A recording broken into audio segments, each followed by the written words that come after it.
కృపాక్షేమము నీ శాశ్వత జీవము నా జీవిత కాలమంతయు నీవు దయచేయువాడవు మహోన్నతమైన నీ ఉపకారములు తలంచుచు అనుక్షణము పరవశించనా నీ కృపలోనే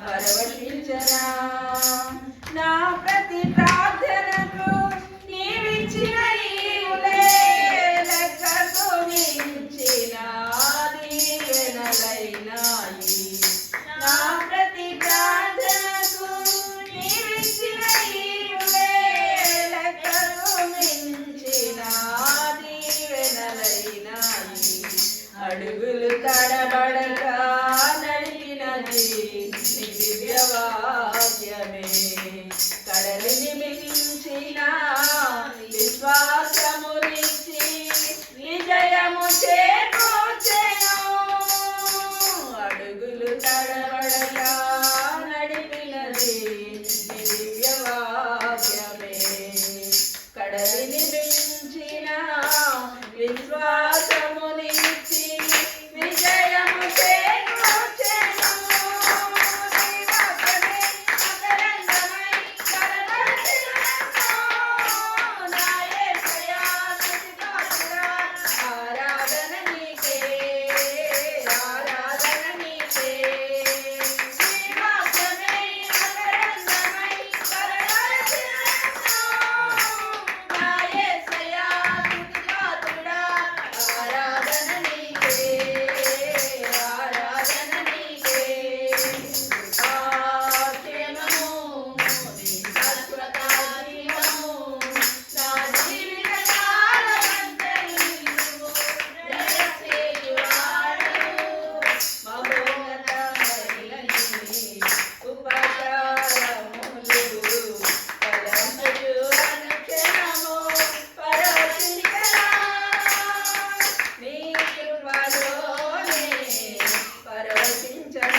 ఆనందముతో నీ కౌగిలినే చేరనా.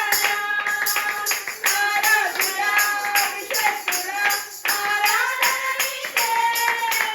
నా యేసుడా, ప్రాణేశ్వరా, ఆరాధన నీకే. ఆరాధన నీకే. ఆరాధుడా, అభిషేకుడా, ఆరాధన నీకే. నా యేసుడా, ప్రాణేశ్వరా, ఆరాధన నీకే.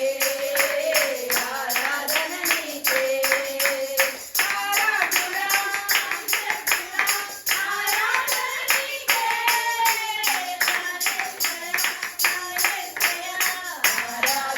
నీకే. నా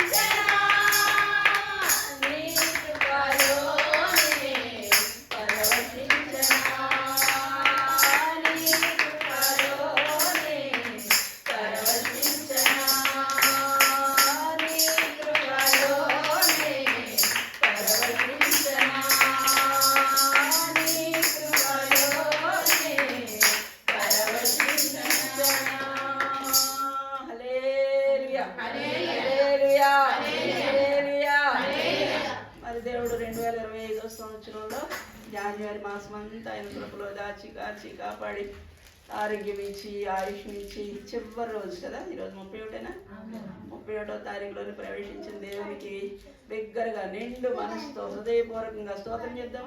స్తోత్రం.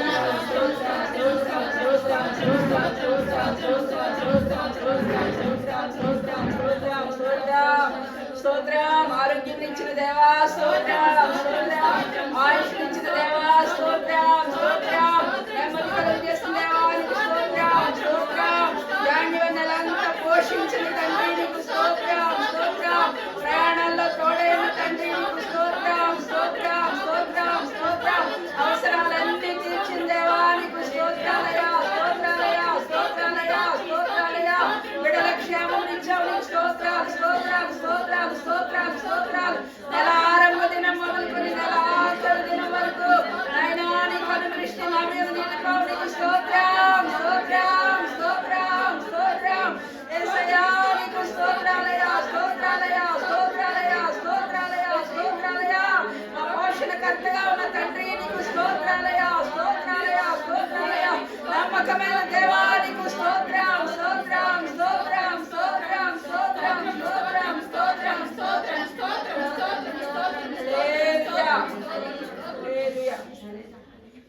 దేవుడు మమ్మల్ని దీవించి ఆశీర్వదించునుగా. దేవుని బిడ్డలారా, దేవుడు మనతో మాట్లాడుతున్నాడు కదా, మీ ప్రవర్తనని వచ్చి ఆలోచించుకోండి.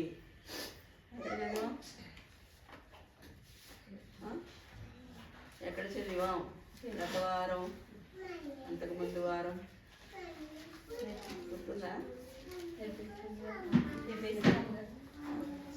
మీ ప్రవర్తనను గురించి ఆలోచించుకోండి.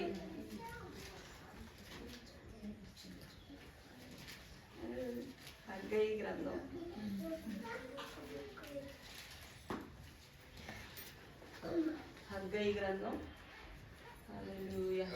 కరెంట్ నాయన. హగ్గయి గ్రంథం 1వ అధ్యాయంలో చూడండి 6వ వాక్యం. మీ ప్రవర్తనను గురించి ఆలోచించుకోండి. 2లో అంటాడు, సమయం ఇంకా రాలేదు, యెహోవా మందిరమును కట్టించుటకు సమయం ఇంకా రాలేదని జనులు చెప్పుచున్నారే. అందుకు యెహోవా వాక్కు ప్రత్యక్షమై ప్రవక్తయగు హగ్గయి ద్వారా సెలవిచ్చినదేమనగా, ఈ మందిరం పాడై ఉండగా మీరు సరంబి వేసిన ఎండ్లలో నివసించడానికి ఇది సమయమా? కాబట్టి సైన్యములకు అధిపతియగు యెహోవా సెలవిచ్చినదేమనగా, మీ ప్రవర్తన గురించి ఆలోచించుకోండి.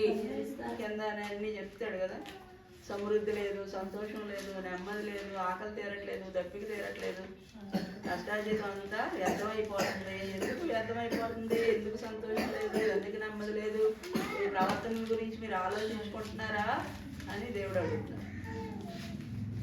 ఇశ్రాయేలీలు గట 150 సంవత్సరాల క్రితమే వాళ్ళు చెరకు వెళ్ళకముందు, 70 సంవత్సరాలు చెరకు వెళ్ళిపోతారు కదా, అలా చెరకు వెళ్ళకముందే 150 సంవత్సరాల క్రితమే దేవుడు మీరు చెరకు వెళ్ళిపోతారు, కానీ దేవుడు మళ్ళా మిమ్మల్ని తిరిగి తీసుకొస్తాడు, మీ కొరకు రాజులను లేపుతాడు, మీ కొరకు అధికారం లేపుతాడు అని ఇశ్రాయేలీలతో దేవుడు యెషయా ప్రవక్త ద్వారా మాట్లాడుతూ వస్తాడు.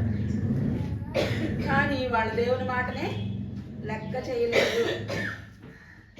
ఈరోజు మనం కూడా అంతే, దేవుని మాటలు లెక్క చేయట్లేదు మనం. దేవుడు ఎప్పుడు కూడా మానవుడి నుంచి ఏం కోరుకుంటాడంటే తిరిగి రావడం, పశ్చాత్తాపపడడం, దేవుని సన్నిధికి వచ్చి పశ్చాత్తాపపడడం, తిరిగి రావడం కోరుకుంటాడు. నీనెవే పట్టణాన్ని దేవుడు చెప్పా పెట్టకుండా నాశనం చేసేయచ్చు, అవునా కదా? వాళ్ళ యొక్క ప్రవర్తనను బట్టి, వాళ్ళ క్రియలను బట్టి దేవుడు నీనెవే పట్టణాన్ని వాళ్ళకి చెప్పాల్సిన అవసరం లేదు. ఆయన కోపం వచ్చిందంటే ఆయన ఏదైనా చేస్తాడు, చేయొచ్చు. కానీ ఎందుకు చేయలేదు? యోనాని ఎందుకు పంపించాడు? ఆ పట్టణాన్ని నాశనం చేయడానికి కాదు, వాళ్ళ పశ్చాత్తాపతులై దేవుని వైపుకి తిరగాలి. ఉపవాసం అంటే కడుపు కాల్చుకొని అన్నం మానేసి ఉండేది ఉపవాసం కాదు. ఉపవాసం అంటే ఏమంటారంటే మనసంతా దాని మీద నిలుపుకోవడం, అది ఉపవాసం అంటే. మనం చేసే ఉపవాసం ఏంటమ్మా? మనసంతా దేవుని వైపుకి నిలుపుకోవాలి, అది ఉపవాసం అంటే. అలాగే ఉపవాసం చేయకుండా ఉండకండి. అంటే ఎందుకు అన్నారు ఉపవాసము అని అంటే, నీనెవే పట్టణం మీదకి దేవుని ఉగ్రత రాబోతుంది అని చెప్పి దేవుడు యోనా ప్రవక్తని నీనెవే పట్టణానికి పంపించినప్పుడు నీనెవే పట్టణ ప్రజలు, రాజు ఒరే బాబు ఒకడు అన్నాడంట, అయ్యా పశువులకి నీళ్ళెట్టి వచ్చేస్తాను అన్నాడంట దాసుడు. రాజుగారి దగ్గర దాసుడు పశువులకి 3 మంది పనోళ్ళు ఉంటారు కదా, ఆ పనోళ్ళు ఒకడు అన్నాడంట, నేను పశువులకి నీళ్లు పెట్టేసి వచ్చేస్తాను అన్నాడంట. ఒరే పశువులకి నీళ్లు తర్వాత పెడితే కనరా బాబు, దాని మీద కాదు నీ ధ్యాస, ముందు ఉగ్రత రాబోతుంది దాని మీద పెట్టు నీ ధ్యాస అన్నాడంట రాజు. ఇక పశువులకి నీళ్లు పెట్టలేదు. అది ఉపవాసం అంటే పశువులకు కూడా నీళ్లు పెట్టలేదంటే పశువులను కూడా ఉపవాసం పెట్టారని కాదు అక్కడ అర్థం. అక్కడ అత్యవసరమైన పరిస్థితి ఏంటి? దాని మీద ధ్యాస పెట్టండి. అక్కడ అత్యవసరమైన పరిస్థితి ఏంటి? దేవుని ఉగ్రత రాబోతుంది, పట్టణం దేవుడు నాశనం చేయబోతున్నాడు అని ప్రవక్త వచ్చి చెప్పాడు. అది అత్యవసరం మనకి. ఇప్పుడు ఏం చేయాలి? మనం దేవుని వైపు తిరగాల. దేవుని వైపు తిరిగి మన పాపాలు ఒప్పుకొని పశ్చాత్తాపడి దేవుని హృదయాన్ని శాంతిపరచాల అని చెప్పి మరి రాజు పశువులకి నీళ్ళు పెడతానికి వెళ్తున్నవాడు, అది ముఖ్యం కాదురా బాబు, అది ఇంపార్టెంట్ కాదు, ముందు ఇది ఇంపార్టెంట్, ఈ పనిలో ఉండండి అని చెప్పాడంట. అంటే ఉపవాసం అంటే ఏంటనమాట? ఏదైతే అత్యవసరమో దాని మీద ధ్యాస పెట్టడం, అదే ఉపవాసం. నీ జీవితంలో నువ్వు ఎదుర్కొంటున్న ప్రతి పరిస్థితిని బట్టి, ప్రతి కష్టాన్ని బట్టి నీ ధ్యాస అంతా ఎవరి మీద ఉండాలి? దానియేలుని సింహపు బోన్లో వేసేసారంట. దానియేలుని సింహపు బోన్లో వేస్తే రాజు ఆ రోజంతా భోంచేయలేదట. ఎందుకు భోంచేయలేదు? భోజనం మీద లేదు ఆయనకు, అది ఉపవాసం కాదు అక్కడ.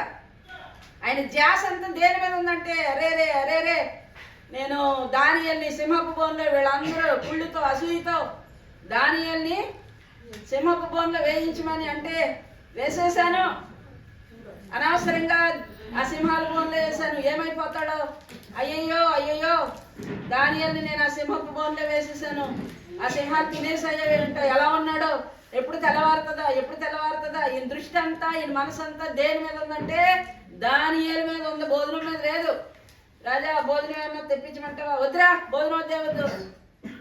రాజా కొంచెం ద్రాక్షారసం అయినా తాగుతారా? వద్దురా, నాకేం ద్రాక్షారసం కూడా తాగాలని లేదు. రాజుగారంట ఎప్పుడైనా ఆయన మనసు బాగోక కలత చెందుతూ ఉంటే వెంటనే గాయకులు వచ్చేస్తారంట. గాయక బృందం ఉంటుంది రాజుగారికి, సితారాలు తీసుకుని, అవునా, వీణలు తీయించుకుని వచ్చేస్తారు. ఆ గాయకులు అయిపోమని చెప్పండి, ఆ పాటలు పాడద్దు, వినే ఓపిక నాకు ఇప్పుడు లేదు అంటే. ఈయన మనసంతా ఈయన ధ్యాస అంతా దేవుని మీద దేని మీద ఉందంటే సింహాల భూమిలో ఉన్న దానియేలు మీద ఉంది. అది మనం కూడా మన ధ్యాసని దేవుడి మీద పెట్టుకోవాలి. అదే ఉపవాసం. ఎప్పుడు దేవుని వాక్యం కొరకైన తృష్ణ, దేవుని కొరకైన తృష్ణ. దేవా ఏమి సెలవిచ్చదవో.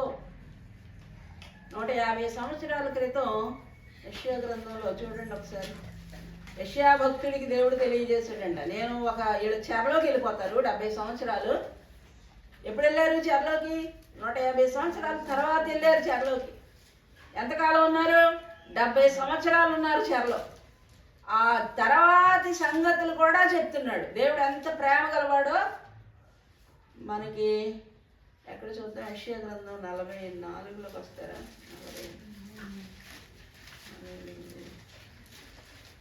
చూడండి, యెషయా గ్రంథం 44 28వ వాక్యం. కోరెషుతో నా వల్ల కాపరి నా చిత్తమంతా నెరవేర్చువాడా అని చెప్పువాడా నేనే.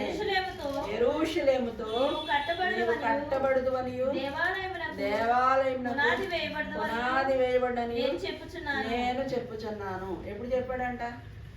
అసలు దేవాలయం పడగొట్టలేదు కదా, ఇంకా దేవాలయం ఉంది అక్కడ, ఇంకా చెరకెళ్ళలేదు. అందరు బాగున్నారు, పరిస్థితులన్నీ బాగున్నాయి. అప్పుడు చెప్తున్నాడు యెషయాతో, దేవాలయాన్ని మళ్ళా తిరిగి కడతారు. అలా కట్టడానికి నేను ఎవరిని ఏర్పాటు చేస్తానంటే కోరెష్ అనే రాజుని. అది పుట్టితే కదా అసలు, అప్పటికి పుట్టలేదు. దేవుని ప్రణాళికలు, దేవుని ఆలోచనలు ఎప్పుడు కూడా దేవుడు ముందుగానే తన భక్తులకి తెలియజేస్తాడు. ఆ పైన గబ్బలు అంటాడు, నేనే నా సేవకుని మాట రూఢిపరచువాడను, నా దూతల ఆలోచన యోధా నగరులను కట్టబడిననియు నేను ఆజ్ఞించున్నాను, దాని పాడైన స్థలములు బాగు చేయవాడను నేనే. అది దేవుని యొక్క ప్రణాళిక తన భక్తుడికి 150 సంవత్సరాల ముందే చెప్తున్నాడు. మీ గురించి దేవుడు నాకు ఎప్పుడు చెప్పాడో తెలుసా? 1999వ సంవత్సరంలో చెప్పాడు దేవుడు.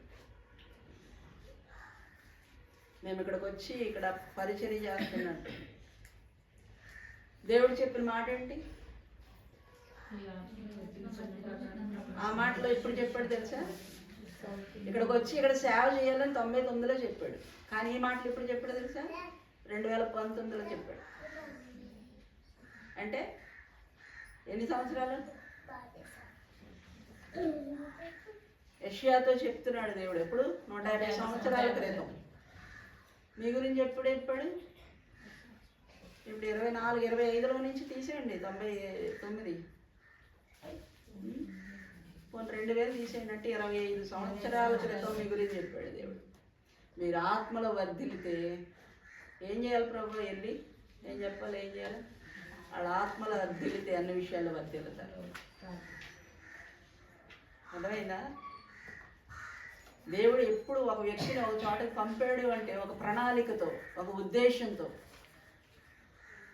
ఆత్మీయ జీవితంలో పడిపోయిన స్థితిలో, పాడైపోయిన స్థితిలో దేవుడు అంటే యెరూషలేము తిరిగి కట్టబడుతుంది. అది నివాస స్థలంగా. ఎవరికి నివాసం? మనం ఎవరికి నివాసంగా మార్చబడాలా? అది పొద్దున వస్తే ఎంత దుఃఖం, ఎంత వేదన కలిగిందో. యేసుప్రభు వారు ఈ లోకానికి వచ్చినప్పుడు యేసయ్యని ఎవరిని అంగీకరించారా? సిలువ వేసి చంపేశారు అంతే. ఇర్మియాని పంపిస్తే ఇర్మియాని ఏం చేశారు? బురద గుంటలో పడేశారు. దేవుడు నాకు ఆ విషయాలన్నీ జ్ఞాపకం చేస్తున్నారు. ఇప్పుడు ఈ విషయాలు నాకు ఇప్పుడు ఇందాక జ్ఞాపకం చేయలేదు, కానీ ఇప్పుడు మాట్లాడుతున్నారు మీతో తన ఆత్మ ద్వారా. దేవుని బిడ్డలారా, ఆత్మీయ జీవితంలో కట్టబడటానికి, క్రైస్తవ జీవితం అంటే ఏదో ఒక యాంత్రికమైన జీవితం కాదు. బాప్తీసం తీసుకున్న మందిరానికి వెళ్తున్నామా, అది కాదు. దేవుడు ఆశీర్వదించడు.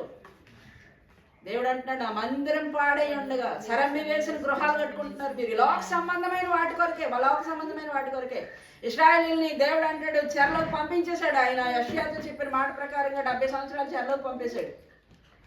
కానీ దేవుడు ఎంత ప్రేమ కలిగిన దేవుడు అంటే 3 దఫాలుగా నెబుకద్నెజరు ఇశ్రాయేలు మీద దాడి చేశాడు. బబులోను సామ్రాజ్యం అధినేత నెబుకద్నెజరు. ఒక్కొక్క రాజ్యానికి ఒక్కొక్క క్రమం, ఒక్కొక్క కట్టడి ఉంటుంది అనమాట. బబులోను సామ్రాజ్యం యొక్క, బబులోను యొక్క అదేంటంటే ఏ దేశం మీదకి యుద్ధానికి వెళ్ళినా ఆ దేశంలో విలువైన వస్తువులన్నీ దోచుకు తెచ్చేసుకొని అక్కడ గొప్పవారిని జ్ఞానవంతులందరినీ తన పట్టణానికి తెచ్చేసుకొని వాళ్ళని తన యొక్క అంతఃపురంలోనే ఉంచుకుంటాడు. కానీ వాళ్ళు నపుంసకులుగా మార్చేస్తాడు అనమాట. వాళ్ళకి స్త్రీ వ్యామోహం లేకుండా చేసేసి వాళ్ళకి ఐగుప్తు సకల విద్యలు జ్ఞానం నేర్పిస్తాడు. ఇంకేం చేస్తాడంటే ఏ పట్టణం మీదకి అయితే యుద్ధానికి వెళ్ళాడో ఆ పట్టణంలో ఉన్నటువంటి విలువైన వస్తువులన్నీ దోచుకొని తెచ్చేస్తాడు. ఆ పట్టణంలో ఎవడైనా బలశాలుడు, ఎవడైనా తిరగబడేవాడు, యుద్ధం చేసేవాడు ఎవడన్నా ఉన్నాడంటే కాళ్ళకి చేతులకి తాళ్ళు కట్టేసి లాక్కొచ్చేసి తన పట్టణంలో మూల పడేస్తాడు దాసులుగా. వాళ్ళు ఇంక జీవితకాలం స్వతంత్రులు అవరు, ఇంకా దాసులే. ఇంకా కడితే తినాలి, లేకపోతే నోరు మూసుకొని ఉండాలి. మూడోది ఏంటంటే ఆ పట్టణంలో విలువైన కట్టడాలన్నింటినీ కూలగొట్టేసి ఆ పట్టణాన్ని తగలబెట్టేస్తాడు. ఆ పట్టణం అంతా నాగళ్ళు పెట్టి దున్నేసి ఉప్పు చల్లేస్తాడు. ఎందుకంటే అక్కడ ఒక్క మొక్క కూడా మొలవకూడదు అనమాట. అంటే దేశాన్ని సర్వనాశనం చేసేది. అది బబులోను రాజు యొక్క దృక్పథం. దేవుడు అనుమతించాడా అలా చేయడానికి? యెరూషలేము పట్టణాన్ని అనుమతించాడు. 3 దఫాలుగా వచ్చాడు. మొదటిసారి వచ్చినప్పుడు జ్ఞానులైనటువంటి వారిని, తెలివిగల వాళ్ళని పట్టుకెళ్ళిపోయాడు, అంతఃపురంలో పెట్టుకున్నాడు నపుంసకులుగా చేసి. అందులోనే దానియేలు, షద్రక్, మేషక్, అబేద్నెగోలు ఉన్నారు. మళ్ళా 8 సంవత్సరాల తర్వాత మళ్ళా వచ్చాడు. మళ్ళా వచ్చి మళ్ళా ఏం చేశాడు? మళ్ళా కొంచెం బాగా బలిసిన వాళ్ళు ఎవరన్నా ఉంటే వాళ్ళందరినీ తాళ్ళు చేతులు కట్టేసి తీసుకెళ్ళి ఆ కెదారు నది ప్రాంతాల్లో కాలువల దగ్గర పడేసాడు. వాళ్ళని ఆ కాలువ నీళ్లు తాగుతా ఏమన్నా రొట్టె ముక్కలు అయ్యి ఏమన్నా దొరికితే తినండి అని ఆ కాలువల యొద్ద పడేశాడు. అందుకే 137వ సంకీర్తనలు అనుకుంటా, బబులోను కాలువల యొద్ద మనం ఉన్నప్పుడు వాళ్ళు వచ్చి అంటే అపహాస్యం చేస్తారు. ఒరే మీ దేవుడు గొప్పడు కదా, బబులోను నది యొద్ద కూర్చుండి ఉన్నప్పుడు మనం సియోనును జ్ఞాపకం చేసుకొని ఎందుకంటే సియోనులో ఉన్నప్పుడే ఇలా అయిపోతుందిరా మీ జీవితం అని దేవుడు భక్తుల ద్వారా చెప్తున్నా సరే వినకుండా, మాట లెక్క చేయకుండా, ప్రవర్తన దిద్దుకోకుండా, బ్రతుకు మార్చుకోకుండా విచ్చలవిడిగా ఇష్టానుసారంగా బ్రతికారు. దేవుడు పంపుతానని కీడు పంపాడు. అన్యజనులు వాళ్లే రక్షణ పొంది, మారుమనసు పొంది, దేవుని వైపు తిరిగి హృదయాలు దిద్దుకొని కన్నీరు గార్చి ప్రార్థన చేస్తుంటే, పశ్చాత్తాపడుతుంటే ఆ నీనెవె పట్టణాన్ని దేవుడు రక్షించిన దేవుడు తన ప్రజలు పశ్చాత్తాపడితే రక్షించకుండా ఉంటాడా? దేవుడు ఎందుకు అనుమతించాడు యెరూషలేము దేవాలయాన్ని కూలగొట్టడానికి? ఆ పట్టణం అంతా సర్వనాశనం చేయడానికి దేవుడు ఎందుకు అనుమతించాడు? చూస్తూ ఊరుకున్నాడు అంతే. ఎందుకంటే దేవుడే పంపించాడు. ద్వితీయోపదేశ కాండంలోనే చెప్పాడు దేవుడు, మీరు నా మాట వినకపోతే, నా కట్టడాలు అనుసరించకపోతే మీ మీదకి తెగుళ్ళు పంపుతాను, మీ మీదకి క్షామం పంపుతాను, మీకు సుఖం ఉండదు, నెమ్మది ఉండదు, భయం మిమ్మల్ని వెంటాడుతుంది, శత్రువులు మిమ్మల్ని తరుగుతారు, ఎక్కడా మీరు నిలబడలేరు, తిన్న ఆకలి తీరదు, తాగిన దాహం తీరదు, కట్టుకుంటారు కానీ వస్త్రాలు చలి ఆగదు, తాపకరమైన జ్వరాలతో నేను మిమ్మల్ని మొత్తుతాను, తాపకరమైన సర్పాలు మీ మీద పంపిస్తానని దేవుడు ఇశ్రాయేలీయులకి హెచ్చరిక చేస్తా ఉన్నా కూడా వాళ్ళు ఏం చేశారంటే దేవుని మాటలు లెక్క చేయలేదు. వెందరక్కడ నేను లేచి నేను నా దూతల్ని పంపుతూ వచ్చాను, నా ప్రవక్తలను పంపుతూ వచ్చాను, కానీ మీరు నా మాటలు లెక్క చేయలేదు. అందుకే దేవుడు నెబుకద్నెజరు వచ్చి పట్టణాన్ని నాశనం చేస్తుంటే ఏం మాట్లాడకుండా మౌనం కూరుకున్నాడు. అంతే చెప్పాడు ముందే. ఇక లాస్ట్ ఏం చెప్పాడంటే, ఇవన్నీ పంపించిన, ఈ తెగుళ్ళు పంపించిన, క్షామం పంపించిన, మీ పరిస్థితులన్నీ తారుమారు చేసిన, మీరు నా మాట వినకపోతే, మందిరాన్ని మీరు ఘనపరచకపోతే, మందిరం అంటే నిర్లక్ష్యం, వాక్యం అంటే నిర్లక్ష్యం, సేవకులు అంటే నిర్లక్ష్యం, ఈ విషయాల్లో దేవుడు అస్సలు వాళ్ళు క్షమించలేదంట. మందిరం ఎందుకు? మందిరం మన కోసం, మనం ఎందుకు? దేవుడి కోసం. మందిరం ఎందుకమ్మా? మన కోసం. మరి దేవుడు ఎందుకు? మనం ఎందుకు? దేవుని కోసం బ్రతకాలి. అది మనం ఆయన మందిరంగా మారిపోవాలి. కాబట్టి దేవుడు తన ప్రజలని ఎప్పుడు ఆశీర్వదించాలని కోరుకుంటాడు. మనం ఏం చేయాలంటే దేవుని ఆశీర్వాదానికి వారసులుగా మారాలని కోరుకోవాలి. మనం కూడా దేవను నన్ను ఆశీర్వదించి ప్రభు. పాత నిబంధన కాలంలో ఎటు పడితే అటు పోయి ఎలా పడితే అలా జీవిస్తుంటే ఇలా జీవించకూడదురా అని వాళ్ళ క్రమం నేర్పించడానికి ధర్మశాస్త్రం ఇచ్చాడు. ఆ ధర్మశాస్త్ర ప్రకారంగా మీరు జీవిస్తే, నా కట్టడను అనుసరిస్తే, నా ఆజ్ఞలు గైకొంటే నేను మిమ్మల్ని ఆశీర్వదిస్తాను. ఇదిగో మీ కొరకు ఒక దేశాన్ని నేను సిద్ధపరుస్తున్నాను, కట్టని ఇండ్లు, నాటని పొలాలు. అన్యజనులు అక్కడ ఏం చేస్తారు? మీ కొరకు కట్టేస్తారు. కనాన్ దేశాన్ని కట్టింది ఎవరో తెలుసా? అమోరీయులు. కనాన్ దేశాన్ని కట్టింది ఇజ్రాయేలీలు కాదు. అక్కడ ఎవరున్నారు? 7 జాతుల ప్రజలు ఉన్నారు. వాళ్ళతో కట్టించాడు. కట్టించి వాళ్ళని ఎల్లగొట్టి తన ప్రజలను పెట్టాడు అక్కడ. ఇప్పుడు వీళ్ళు ఐగుప్తులో నుంచి, కనాను దేశంలో నుంచి చెదరగొట్టబడి 70 సంవత్సరాల చెరకి బబులోనికి వెళ్ళిపోయారు. మొదటి దఫాగా వెళ్ళినోళ్ళు దానియేలు పెట్టాడు దేవుడు. దేవుడు ఎంత ప్రేమ కలిగినాడు చూడండి. దానియేలు ప్రవక్తగా ఉన్నాడు. దానియేలు చెప్తా ఉన్నాడు, ఈ రాజ్యాలన్నీ కూలిపోతాయి ఒకరోజు. బబులోని సామ్రాజ్యం కూలిపోతుంది. దీని వెనక ఎన్ని రాజ్యాలు వచ్చినా కూలిపోతాయి, కానీ శాశ్వత రాజ్యం ఒకటి ఉంది, యేసయ్య రాజ్యం. మనందరం ఆ రాజ్యంలో ఉంటాం. దేవుని రాజ్యంలో మనం తేజరిల్లుతాం. యేసయ్య భూమిని పరిపాలిస్తాడు, ఆయన రాజుగా వస్తాడని దానియేలు దేవుని దగ్గర ప్రజల కొరకు ప్రార్థన చేశాడండి. కన్నీరు కాచాడు దేవుని బిడ్డలారా. దేవుడు వాగ్దానం ఇచ్చాడు. వాగ్దానం ఇచ్చినట్లుగా దేవుడు ఏం చేశాడట? తన ప్రజల్ని విడిపించడానికి, అదిగో ఆల్రెడీ పుట్టక ముందే ఆయన మనసులోని ఆలోచన ఏంటంటే, ఆ కోరెష్ అనే రాజు దేవుని మనసులో ఉన్నాడు. సరే, బబులోను సామ్రాజ్యం యొక్క వాళ్ళ ఆలోచనలు ఎలా ఉంటాయో తెలుసుకున్నాం. ఏం చేస్తారు వాళ్ళు? పట్టణం అంతా సర్వనాశనం చేసి అక్కడ ప్రజలు నివసించడానికి కానీ, మొక్కలు మలవటానికి కానీ అనుకూలత లేకుండా పట్టణం అంతా సర్వనాశనం చేసి వెళ్ళిపోతారు. ఇక అక్కడ నివాస స్థలంగా ఉండదు. అది అలా చేసి వెళ్ళిపోతారు. అక్కడక్కడ పేదవాళ్ళని ఆడేళ్ళు కొంతమందిని వదిలేసి వెళ్ళిపోయాడు. 3వ దఫాగా మళ్ళీ వచ్చాడు. మళ్ళీ 11 సంవత్సరాల తర్వాత మళ్ళీ బబులోను రాజు నెబుకద్నెజరు ఏం చేశాడంటమ్మా? మళ్ళా యెరూషలేము మీదకి దండెత్తి వచ్చాడు. దండెత్తి వచ్చి ఈసారి ఏం చేశాడంటే, పట్టణంలో ఉన్న ప్రజలందరినీ తీసుకెళ్ళిపోయి ఆ బబులోన్లో పట్టణంలో ఉన్నది మందిరాన్ని కాల్ చేసి, మొదటిసారి వచ్చినప్పుడు చేయలేదు ఆ పని, జ్ఞానులు మాత్రమే తీసుకెళ్ళాడు. రెండోసారి వచ్చినప్పుడు కూడా ధనవంతులు ఇళ్ళన్నీ కొడగొట్టేసి వాళ్ళ కాళ్ళ చేతులకి బండ్లేసి తాళ్ళు కట్టి ఈడ్చుకొని వెళ్ళిపోయాడు తన బబులోన్ దేశం. కాలువల దగ్గర పెట్టాడు వాళ్ళని. ఇక 3వది, ఇక యెరూషలేముకి వచ్చి యెరూషలేము అంతటిని దున్నేసాడంట. పెంచి 18 నెలల్లో 16 నెలల్లో లాక్డౌన్ విధించాడు. అక్కడ ఎవరు బయటకు రాకూడదు, కనపడితే కాల్ చేయడమే, ఎవడు బయటకు రాకుండా. ఆ రీతిగా ఆ పట్టణాన్ని అంతటిని కట్టుదిట్టం చేసి, ప్రాకారాలన్నీ కూల్చేసి, పొలాలు అంతా దున్నేసి, ఆ ఉప్పు జల్లేసి ఏంటి అక్కడ కొంతమంది ప్రజల్ని చెరకు తీసుకెళ్ళిపోయి కొంతమందిని అక్కడ వదిలేసి వెళ్ళిపోయాడు.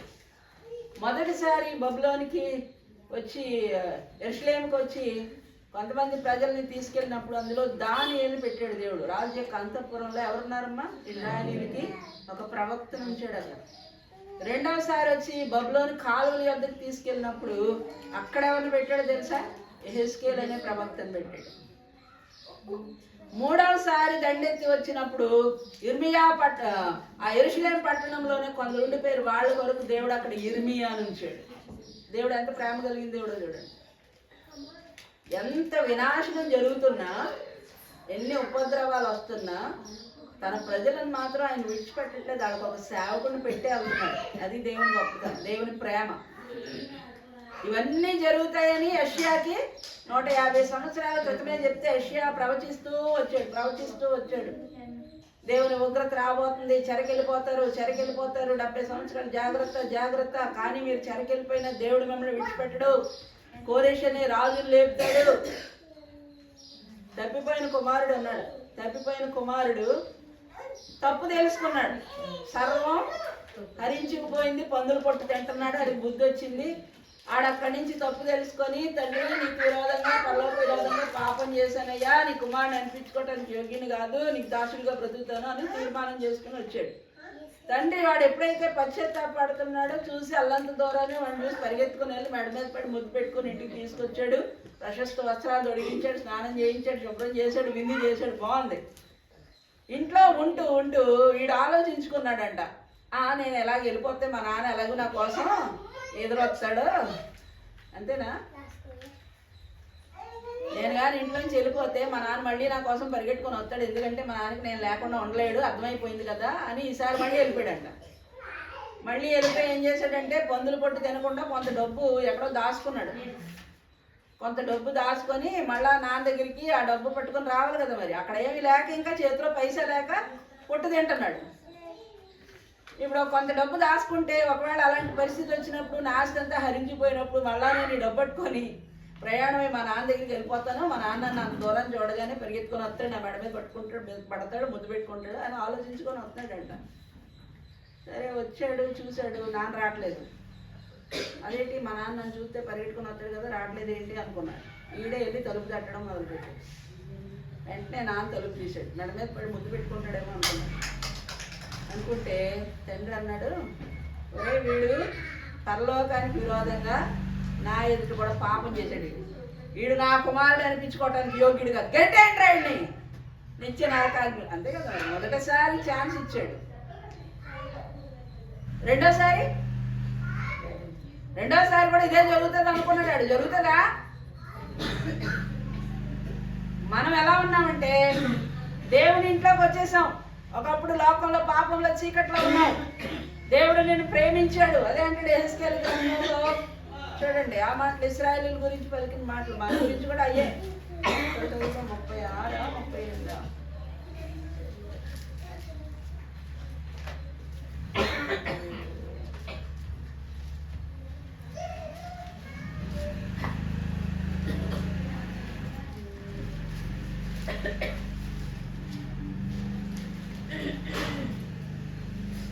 మీ దోషముల వలన మీకు కలిగిన అపవిత్రతను నేను తీసివేసి మీ పట్టణంలో మిమ్మల్ని నివసింపచేయవాడు పాడైపోయిన స్థలములను మరలా కట్టుదును.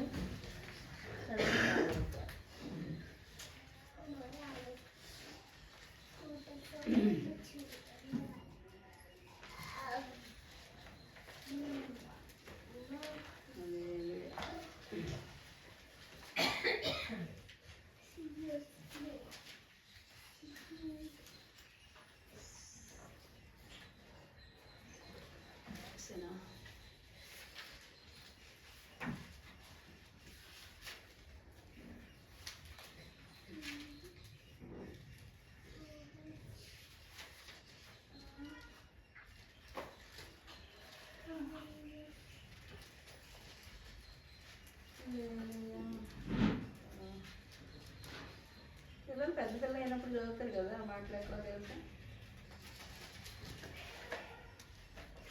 రక్తంలో పొందుతున్నప్పుడు నేను నిన్ను 16వ అధ్యాయం యెహెజ్కేలు గ్రంథం 16వ అధ్యాయం. నీ ఉత్పత్తియు నీ జననమును కనానీయుల దేశ సంబంధమైనవి.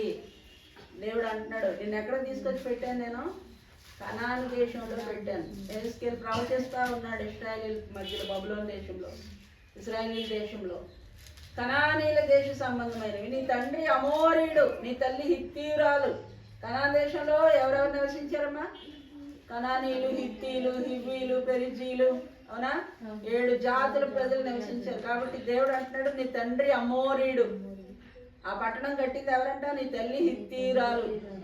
నీ జనన విధం చూడగా నువ్వు పుట్టినాడు, నీ నాభి సూత్రం పోయబడలేదు, శుభ్రమంటకు నీవు నీళ్లతో కడగబడలేదు, వారు నీ కుప్పు రాయకపోయి బట్ట చుట్టకపోయి. ఇలాంటి పరిస్థితుల్లో ఉన్న నిన్ను నేను చేతుల్లోని తీసుకొని నా రక్తంతో కడిగి, నీ రక్తపు డాగులు మచ్చలు కడిగి నేను ఆభరణ భూషితురాలుగా చేస్తే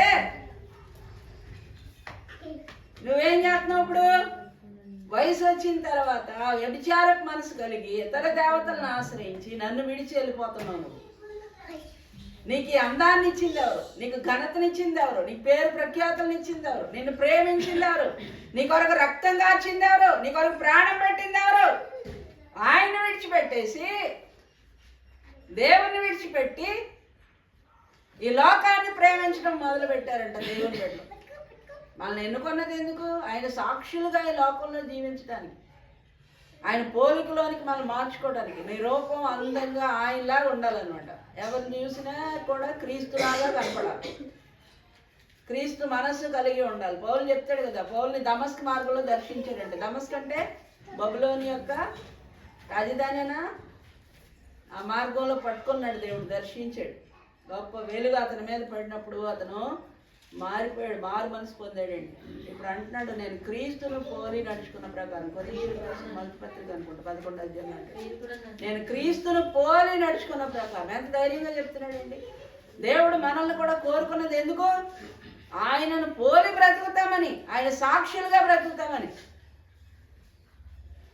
కానీ మనం ఎలా బ్రతుకుతున్నామంటే దేవుని విడిచిపెట్టేసి, దేవుని ఆజ్ఞలు విడిచిపెట్టి, దేవుని కట్టడలు విడిచిపెట్టి, ఇశ్రాయేలుని దేవుడు ఎలాగైతే వదిలిపెట్టి చెరకు పంపించాడో మనల్ని కూడా దేవుడు అలాగ చెరకి పంపించాలని అనుకుంటాడు అంతే.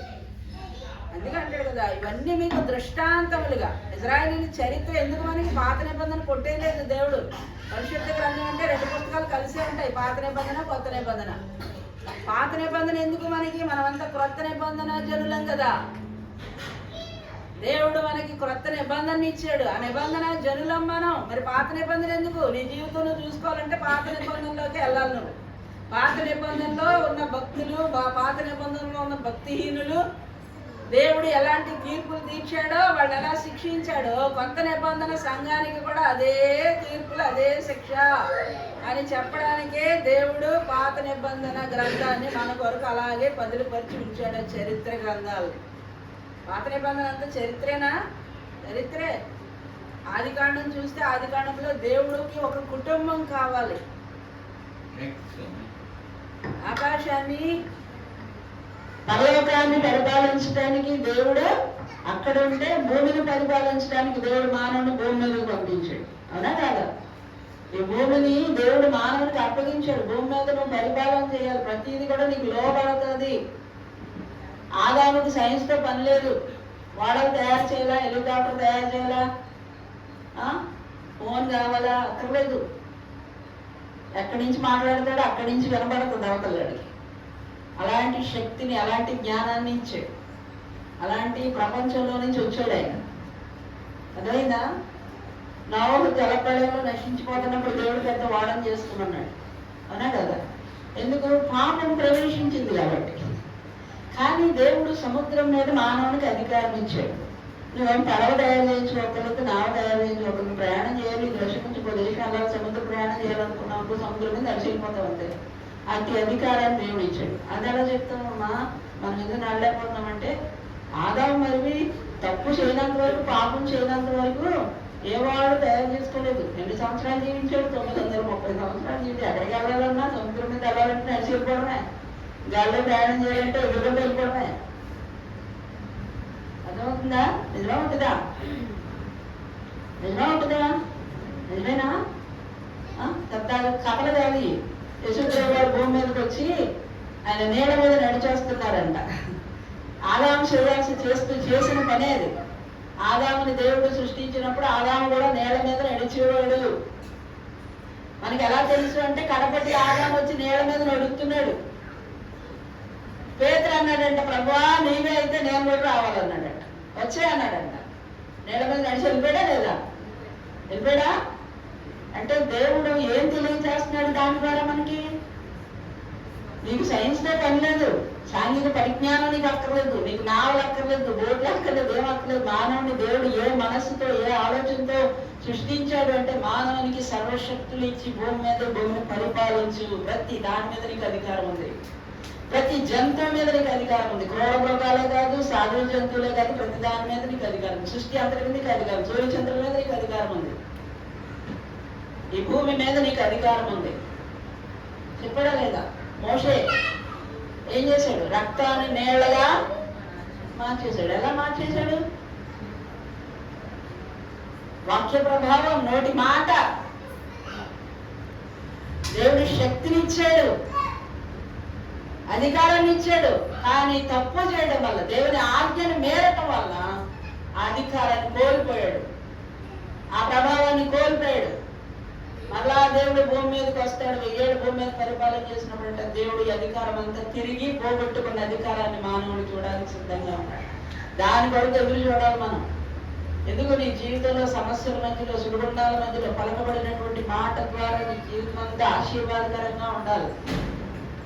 ఇక్కడ అన్నాడు కదా, నా సేవకుని నోటి మాటని నేనేం చేస్తాను? రూఢీపరుస్తాను అంతే.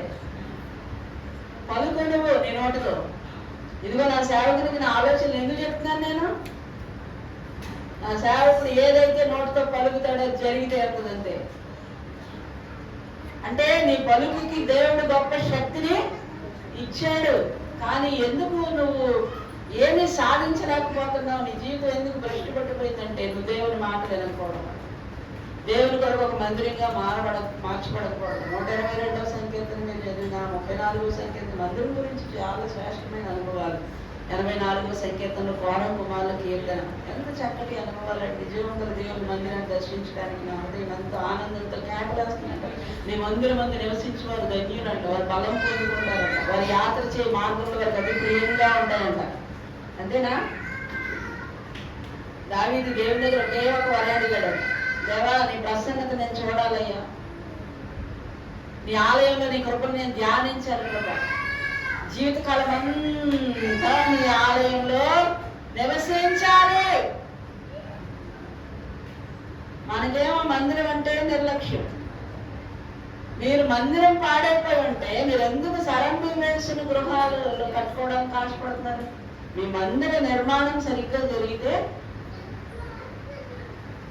మీకు కావాల్సినవన్నీ దేవుడు సమకూరు. మందిరం మీద దృష్టి లేదు మనకి, మందిరం మీద ఆశ లేదు మనకి, వాక్యం పట్ల ఆశ లేదు, దైవ సాన్నిధ్యం పట్ల ఆశ లేదు. పరుగులేస్తారంట. నా సహోదరుల నిమిత్తం, నా సహవాసుల నిమిత్తం అంటాడు దావీదు భక్తుడు 122వ సంకీర్తనలో. మందిరానికి వెళ్ళాలని ఆశ ఎందుకంట? మన అందరం సహోదరులు కదా, ఒక తండ్రి కుటుంబం. అప్పుడు చూసినప్పుడు మొక్కలు ఎలా పెట్టుకుంటుంటే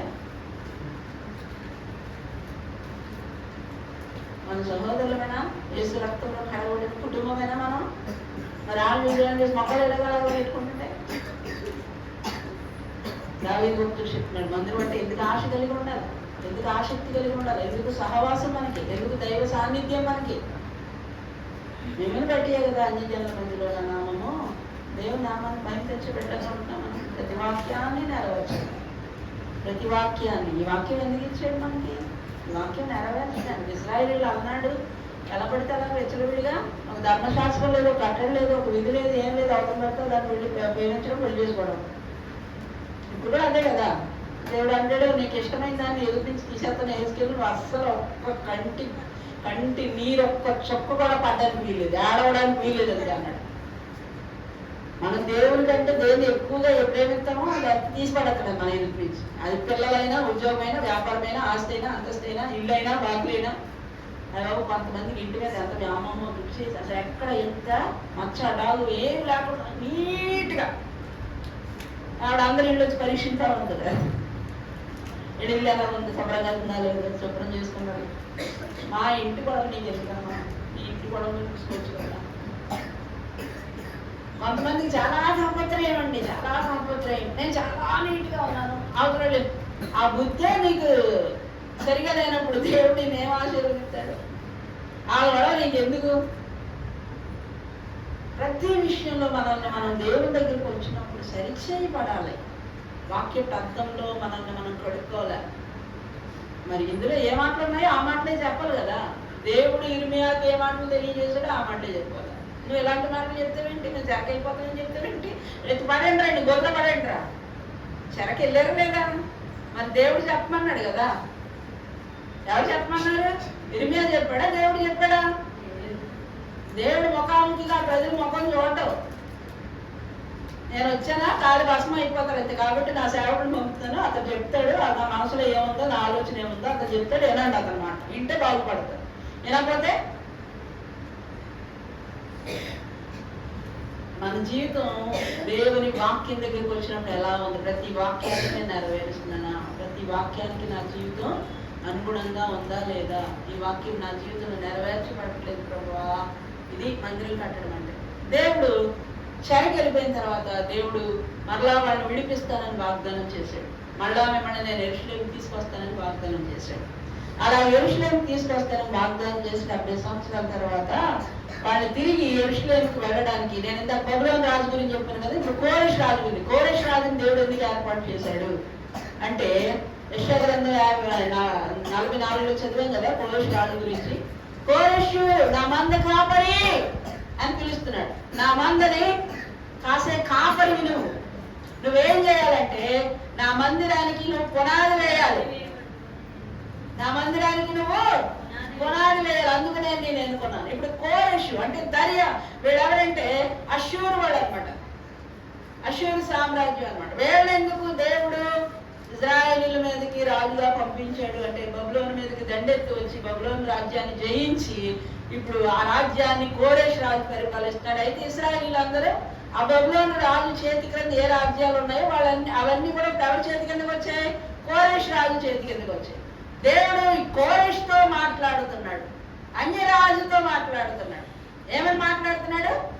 మంద కాపరి, నా మంద కాపరి, ఇశ్రాయేలీలు నా మంద, నా గొర్రెల వాళ్ళు, వాళ్ళకి నిన్ను కాపరిగా పెడుతున్నాను. ఎందుకు పెడుతున్నానో తెలుసా? ఏం చదివామమ్మా? నా మందిరానికి మీరు పునాది వేయాలి, అంతేనా? ఇంకేం చేయాలి?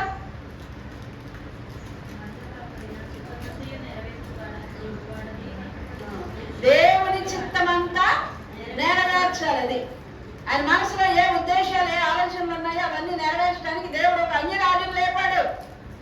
ఇప్పుడు ఈ అన్యరాజు వీళ్ళ యొక్క సాంప్రదాయం ఏంటంటే వీళ్ళు ఏ దేశానికైనా యుద్ధానికి వెళ్ళినప్పుడు ఆ దేశ ప్రజల్ని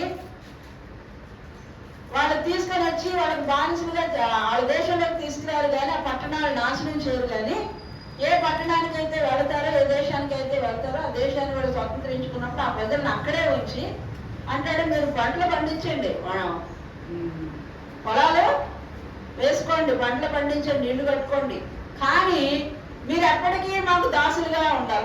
మా రాజు ఎవరంటే కోరెషు అని చెప్పుకోవాలి. అది అన్ని సంపాదించుకోండి మీరు, కానీ మా రాజు, మమ్మల్ని పరిపాలించే మా రాజు ఎవరు? కోరెషు మా రాజు అని చెప్పాలి. అంతే, ఆయన ప్రభుత్వం కింద ఉండాలన్నమాట. ఆ విధానం వాళ్ళది. కాబట్టి కోరెషు రాజుని దేవుడు ఎందుకు ఏర్పాటు చేశాడంటే ఇప్పుడు వాళ్ళ ప్రజలు, ఆ ప్రజలు బబులోనులో ఉన్న వాళ్ళంతా ఎక్కడికి వెళ్ళిపోవాలా? యెరూషలేముకి వెళ్ళిపోవాలి, కనానికి వెళ్ళిపోవాలి. వెళ్ళిపోయి ఏం చేయాలా? మందిరాలు కట్టుకోవాలి, తోటలు వేసుకోవాలి కదా. అందుకే కదా మరి కోరెషుని దేవుడు ఎన్నుకున్నది.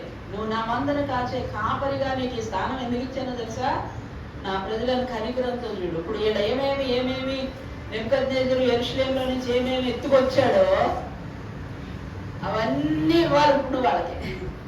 మందిరం పునాది వేయాలంటే, మందిరం కట్టాలంటే ఆ మందిరం పునాదికి, ఆ మందిరం కట్టడానికి కావాల్సిన సామగ్రి అంతా నువ్వే సప్లై చేయాలి. ఎందుకు సప్లై చేయాలంటే అదంతా నీ దగ్గర ఇరుక్కుపోయింది.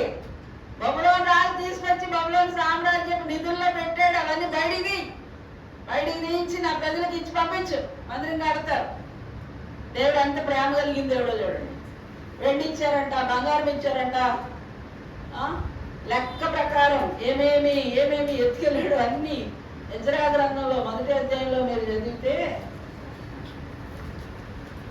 6వ వాక్యంలో చదువుతున్నాను చూడండి. మరియు వారి చుట్టూ ఉన్న వారందరినీ స్వేచ్ఛగా అర్పించినవి గాక వెండి ఉపకరణములను, బంగారం, పశువులను, ప్రశస్తమైన వస్తువులను ఇచ్చి వారికి సహాయం చేసి, మరియు నెబుకద్నెజరు యెరూషలేములో నుండి తీసుకుని వచ్చి తన దేవతలకు గుడి అందించిన యెహోవా మందిరపు ఉపకరణములను రాజైన కోరెషు బయటికి తెప్పించెను.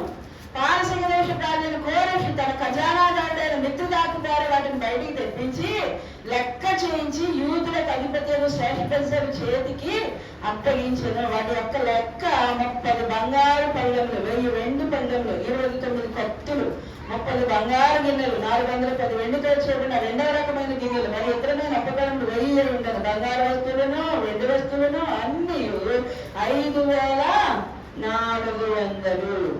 శ్రేష్ఠరు బబులోను చెరలో నుండి విడిపింపబడిన వారితో కూడా కలిసి వీటన్నింటినీ యెరూషలేముకు తీసుకొచ్చారు. దేవుని బిడ్డలారా, ఇశ్రాయేలుకి ఆ పరాయి దేశంలో వెండి సంపాదించుకోవడానికి లేదు, బంగారు సంపాదించుకోవడానికి లేదు, కొంచెం విలువైన వస్తువులు సంపాదించుకోవడానికి లేదు. దాసులుగా బతుకుతున్నారు, కూడుకొని చేసుకుంటున్నారు, అది పెట్టింది తింటున్నారు అంతే. కానీ దేవుడు ఏం చేస్తున్నాడమ్మా?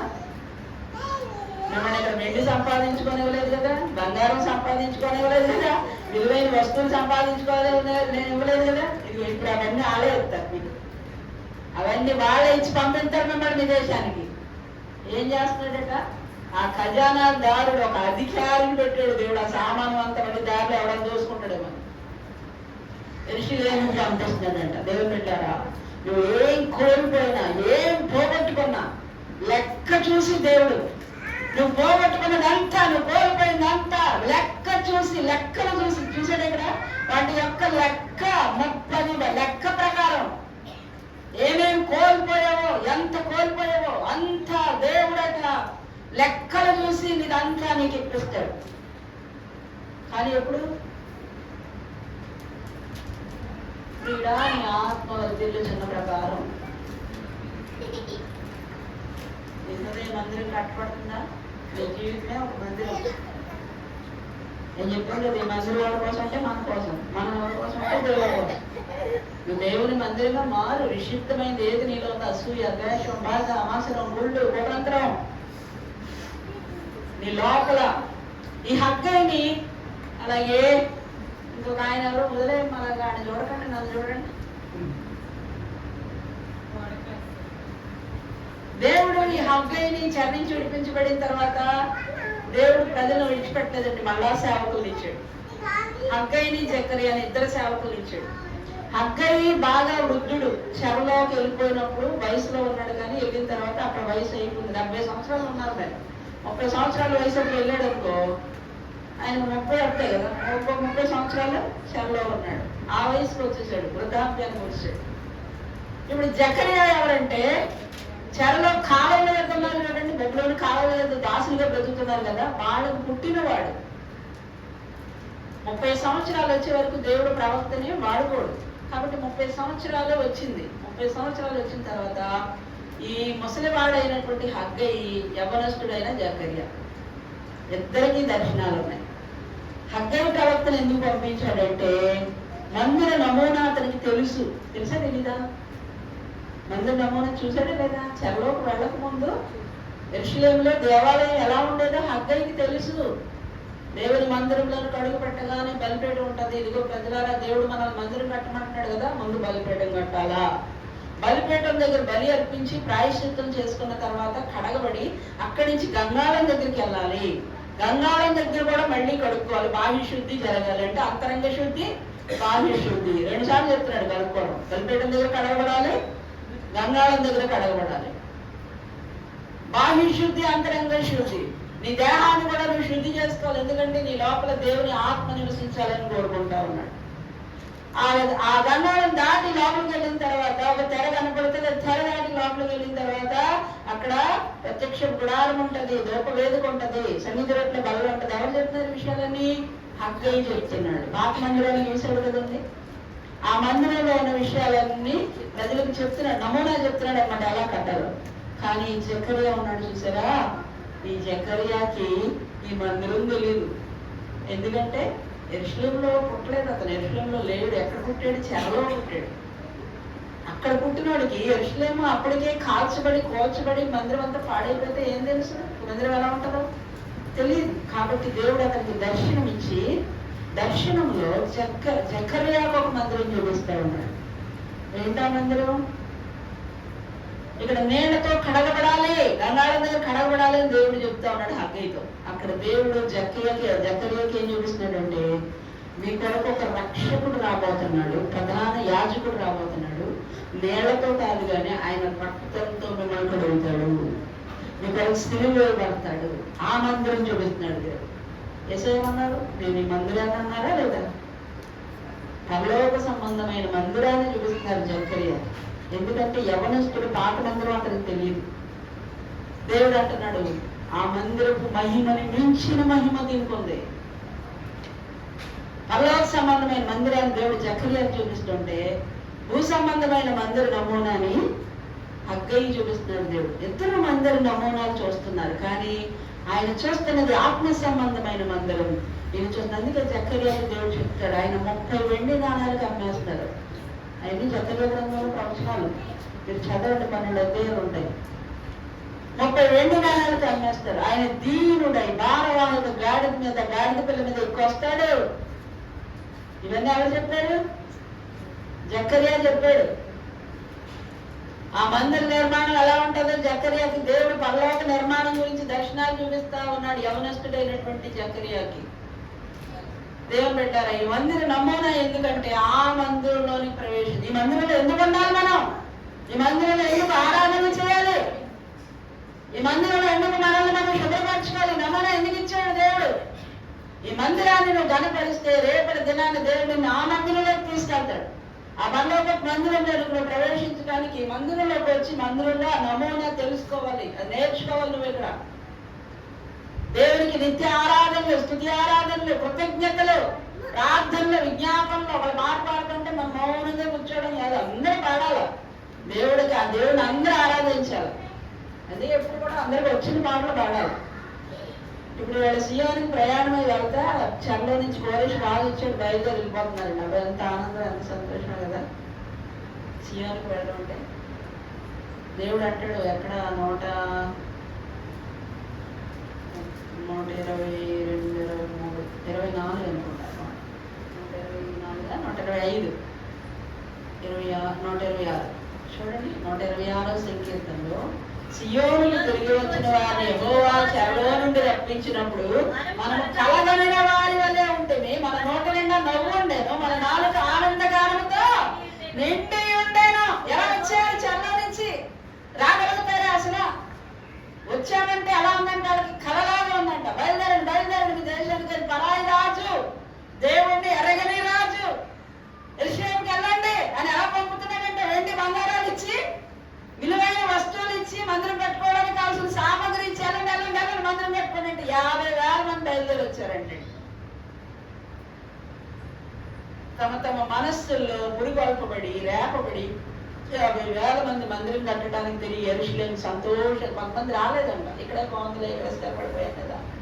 ఈరోజు క్రైస్తవ జనాంగం ఇద్దరు జనాంగాలు. ఒకటి ఆత్మ సంబంధమైన మందిరంగా కట్టబడి పరలోక ప్రయాణం చేసేవాడు కొంతమంది అయితే, భూ సంబంధమైన ఆస్తుపాస్తులు, అంతస్తులు, ఐశ్వర్యాలు, ఇక నేను నా తర్వాత నా పిల్లల తర్వాత మందిరానికి రాజకీయాలు చేయడానికి. మందిరానికి రావడం, మందిరానికి ఎందుకు? పదవుల కోసం మందిరానికి రావడం.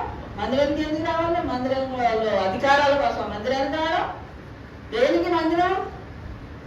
దేవునికి స్తుతి ఆరాధన చేయడానికి, దేవునికి పాటలు పాడడానికి దేవుని పెట్టారు. ఇక్కడి నుంచి పరలోకానికి ప్రయాణం అవడానికి. యాత్ర చేయ మార్గములు వారికి అతి ప్రియములు. ఎడేస్తున్నాడు ఇక్కడ నీకు ఆరాధించడం రాకపోతే, ఇక్కడ నీకు ప్రార్థన చేయడం రాకపోతే, ఇక్కడ నీకు ప్రభువుని కనపరచడం రాకపోతే, ఇక్కడ నీకు ప్రభువుని స్తుతించడం రాకపోతే, అక్కడికి వెళ్ళి ఎలా స్తుతిస్తావు దేవుణ్ణి? ఎల్లప్పుడూ దేవునికి స్తుతి ఆరాధన చేయండి అంటాడు తెస్సలోనికీ రాసిన మొదటి పత్రిక 5వ అధ్యాయంలో 13వ వాక్యం అనుకుంటా. ఎల్లప్పుడూ దేవునికి ఏం చేయాలంటే జిహ్వాబలం అర్పించండి. మీ నోటితో స్తుతి వచనం. దేవుడు నన్ను బ్రతికించినందుకే స్తుతి చేయడానికే.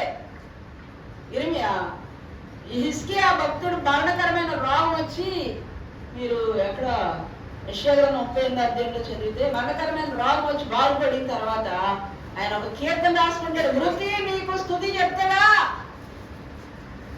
సమాధిలో ఎవరైనా నిన్ను స్తుతిస్తారా? సజీవుడే కదా నిన్ను స్తుతిస్తారు. ఈ రోజు నిన్ను స్తుతించడానికి నన్ను సజీవుడిగా ఉంచావు ప్రభువా. దేవుని మందిరానికి వచ్చింది దేవుని జీవంతో నింపబడటానికి. దేవుని మందిరంలోనికి వచ్చేది ఎందుకంటే విశ్వాసంతో నింపబడటానికి. ఆ విశ్వాసం ఏం చేస్తుంది? నీకు బలాన్ని ఇస్తుంది. అబ్రహాము విశ్వాసాన్ని బట్టి దేవుని వాగ్దానములు తన జీవితంలో నెరవేర్చబడతాయని నమ్మి ఏం చేశాడంటే బలం పొందుకున్నాడు. నీ జీవితంలో కోల్పోయినవన్నీ తిరిగి పొందుకుంటావని నీకు ఎలాగా తెలుస్తుంది అంటే, వాగ్దానాలన్నీ మనం దేవుని దగ్గర నుంచి వాగ్దానాలు పొందుకోవాలి, ఆ వాగ్దానాలు స్వతంత్రించుకోవాలి. వాగ్దానం ఎక్కడ దొరుకుతుంది? దేవుని మందిరంలో. దైవ సేవకుల ద్వారా దేవుడు నీతో పలికిన ప్రతి వాగ్దానం నీ జీవితంలో నెరవేర్చడానికి ఇష్టపడుతున్నాడు ఆయన. ఆ వాగ్దానం నీ జీవితంలో నెరవేర్చబడాలంటే నువ్వేం చేయాలా? దేవుడు అంటాడు, ఆయన ఏ మాట కూడా తప్పిపోడు. అంతే. 70 సంవత్సరాలు చెరగలుగుతానన్నాడు, కానీ నేను మమ్మల్ని అప్పుడు విడిచిపెట్టిన తిరిగి తీసుకొస్తాను. మీ కొరకు రాజుని ఏర్పాటు చేస్తాను. అన్యజనులైనటువంటి రాజుని ఏర్పాటు. మన కొరకు కూడా దేవుడు ఏర్పరుస్తాడా? ఏర్పరచడా? అన్యజనుల్ని, రాజుల్ని, అధికారుల్ని నీ కొరకు ఏర్పాటు చేస్తాడు నీ కార్యాలు జరిగించడానికి. దేవుడు పెట్టారు మనకి ఆ విశ్వాసం అండి. ఎక్కడికి దొరుకుతుంది ఆ విశ్వాసం? దేవుని సన్నిధిలో, దేవుని బలిపీఠం దగ్గర ప్రార్థిస్తున్నప్పుడు వాగ్దానాలు పొందుకోవాలి. అందుకే నేను అంటాను, వాగ్దానాలు స్వతంత్రించుకుని జీవితం ఎంత ప్రయాసపడినా, నువ్వు ఎంత కష్టపడినా నీ జీవితంలో దేవుని ఆశీర్వాదం చూడడం ఏదో ఒక్కొక్క మెతుకు డొక్కుడు గెంజి అన్నట్టు ఏదో పూట గడుపుతుంది అంతే, ఏదో తింటున్నా అంతే. కానీ అది కాదు దేవుడు ఇచ్చేది నీకు. విస్తారమైన చూడు, కన్నులెత్తి చూడు. అబ్రహాము కన్నులెత్తి చూడు, నక్షత్రాలు కనపడుతున్నాయా? అబ్రహాము కన్నులెత్తి చూడు, ఇసుక కనపడుతుందా? రాత్రి పగళ్ళు ఆ నక్షత్రాలు చూస్తుంటే, ఇసుక చూస్తుంటే అబ్రహాంకి తప్ప వాగ్దానం జ్ఞాపకం అవుతుందండి. బయటికి వెళ్తే ఇసుక కనపడుతుంది. ఇసుక రేణువులాగా నీ సంతానాన్ని వేస్తే కడుపులో ఒక కాయ కూడా కాయలేదు, కానీ వాగ్దానం ఉంది. దేవుడు మాట తప్పు, వాగ్దానం జ్ఞాపకం వస్తుంది. బయటికి వెళ్తుంటే రాత్రి అయింది, బయటకు వస్తే కళ్ళెత్తి చూస్తుంటే నక్షత్రాలు కనపడుతున్నాయి ఆకాశం నిండా. వాగ్దానం జ్ఞాపకం వస్తుంది. దేవుడు వాగ్దానం, ఆయన మాట అన్నట్టు నిరర్థకం కాదు. వాగ్దానం నెరవేర్చే దేవుడు నాకు అన్నాడు. అందుకే హెబ్రీయులకు రాసిన పత్రిక 11వ అధ్యాయంలో అనుకుంటా అబ్రహాం గురించి మాట, వాగ్దానం చేసిన వాడు నమ్మదగిన వాడు. శారా కూడా బలం పొందుకుందంట దేవుడు. వాగ్దానాన్ని బట్టి విశ్వాసంతో వాగ్దాన ఫలం పొందారంట. 11వ అధ్యాయం 13. వీరందరూ ఆ వాగ్దానముల ఫలం అనుభవింపకపోయిన దూరం నుండి వందనం చేసి తాము భూమి మీద పరదేశం యాత్రికమే ఉన్నామని ఒప్పుకొని విశ్వాసం గలవారై వృద్ధి నొందిరి. వాగ్దాన ఫలం కొరకు ఎదురు చూస్తున్నారు వాళ్ళు, కానీ భూ సంబంధమైన వాగ్దానం కొరకు కాదంట. అవునా? 12 అంటాడు, అందుచేత మృతి తుల్యుడైన ఒకరి నుండి సంఖ్యకు ఆకాశ నక్షత్రముల వలెను సముద్ర తీరమందరి లెక్కిండ శక్యముగా ఇసుకను సంతానము కలిగేను. 11వ వాక్యంలో విశ్వాసమును బట్టి సారాయు వాగ్దానం చేసిన వాడు నమ్మదగిన వాడు. వాగ్దానం నమ్మదగినది, వాగ్దానం చేసిన వాడు కూడా నమ్మదగిన వాడు. నీతో ఎవరు మాటిస్తున్నారు, నీకెవరు వాగ్దానం చేస్తున్నారు? దేవుడు వాగ్దానం చేస్తున్నాడు. నవ్విందంట శారమ్మ. 100 ఏళ్ళు అబ్రహాం పిల్లలు అంటారా, 99 ఏళ్ళు శారా బిడ్డలు అంటారా. ఈ వయసులో నేను నా పిల్లలకు పాలిస్తాను దేవుడు చెప్తుంటే నవ్విందంట. 18వ అధ్యాయంలో కూడా ఉంటారు. ఆదికాండం 18వ అధ్యాయంలో చూడండి. శారా నువ్వు నవ్వనేలా అన్నడా లేదా? మనం కూడా అంతే. ఎంత జరుగుతుందా దేవుడు చేస్తాడా? 14, 13 చూడండి. అంటే యెహోవా అబ్రహాముతో వృద్ధురాలైన నేను నిశ్చయంగా ప్రసవించదునా అని శారా నవ్వనేలా? యెహోవాకు అసాధ్యమైనది ఏదైనా కలదా? 11 అనుకుంటుందంట. అబ్రహామును శారాయును బహుకాలం గడిచిన వృద్ధులై ఉండి స్త్రీ ధర్మం శారాకు నిలిచిపోయింది కనుక శారా నేను బలము అడిగిన దాన్నైన తర్వాత నాకు సుఖం కలుగునా, నా యజమానుడు వృద్ధుడై ఉన్నాడు కదా అని తనలో నవ్వుకుందంట. నీ జీవితంలో ఇంకా ఆశలన్నీ కోల్పోయి ఏంటి ఆశలకు లేవు అనుకున్నప్పుడు ఒకవేళ నీ జీవితం ఎలా మారుతుందమ్మా అని చెప్పారు. దేవుడు నీ జీవితం ఎలా చేయబోతున్నాడు అని చెప్పామనుకో, మనం కూడా ఏం చేస్తాం? ఇప్పుడేదో పెద్ద సేవకురాలు దేవుడు చెప్పాడంట, మనం కూడా నవ్వుకుంటాం. శారా కూడా నవ్విందంట. కానీ హెబ్రీ పత్రికలు అంటాడు వాగ్దానం చేశాడు దేవుడు, నమ్మకమైన వాడే, విశ్వాసంతో బలం పొందుకుందండి. నవ్వింది దేవుడు మాట్లాడినప్పుడు. కానీ దేవుడు పెట్టారా వాగ్దానాలు ఉన్నాయి, మనకు కూడా వాగ్దానం పొందుకోవాలండి. దేవుడు పట్టుబట్టేదంతే. మాట్లాడతాడా? మాట్లాడే దేవుడవు నీవు. అబద్ధాలు అన్ని పాటలు పాడతాను, అన్ని అబద్ధాలు. ఎందుకు పాడటం? నమ్మవు కదా నువ్వు. నమ్మనప్పుడు ఎందుకు పాటలు పాడటం? దేవుడు మాట్లాడాడన్న విశ్వాసం నీకు లేదు. ఇశ్రాయేలీలంట నిర్గమకాండం 17 మీరు చదివితే అసలు ఏదో ఉన్నాడా? దేవుడైనా ఆయన ఎటు ఇన్ని అద్భుతాలు చేసి తీసుకొస్తే మనం కూడా అంతే. దేవుడు పెట్టారు. ఎందుకు నువ్వు నమ్మలేకపోతున్నావంటే విశ్వసించి బలం పొందలేకపో. ఎందుకు బలం పొందలేదు? దేవుని సన్నిధికి వస్తే, దేవుడి మందిరంకి వస్తే. అబ్రహాం అంటే తన కుమారుడిని తీసుకుని బలిచ్చేయమన్నాడు. 100 సంవత్సరాల తర్వాత నీ మాట నమ్మి బలం పొందుకోలేదు, కొడుకుని అనుకుంటూ నువ్వు తీసుకొచ్చి మళ్ళీ పర్వతం మీద తీసుకెళ్ళి బలిచ్చేయమంటావా అన్నాడు. ఆదికాండం 22వ అధ్యాయంలో. పర్వతం మీదకి ఎవరెవరు వెళ్ళారు? అబ్రహాము, ఇస్సాకు ఇద్దరు వెళ్ళారు. కింద ఎవరున్నారు? సేవకులు గాడిదలు ఉన్నాయి కదా. దాసులు సేవకుల కంటే అక్కడ దాసులు గాడిదలు కింద ఉన్నాయి. ఆదికాండం 22 పైకి ఎవరు వెళ్ళారు? అబ్రహాము, ఇస్సాకు.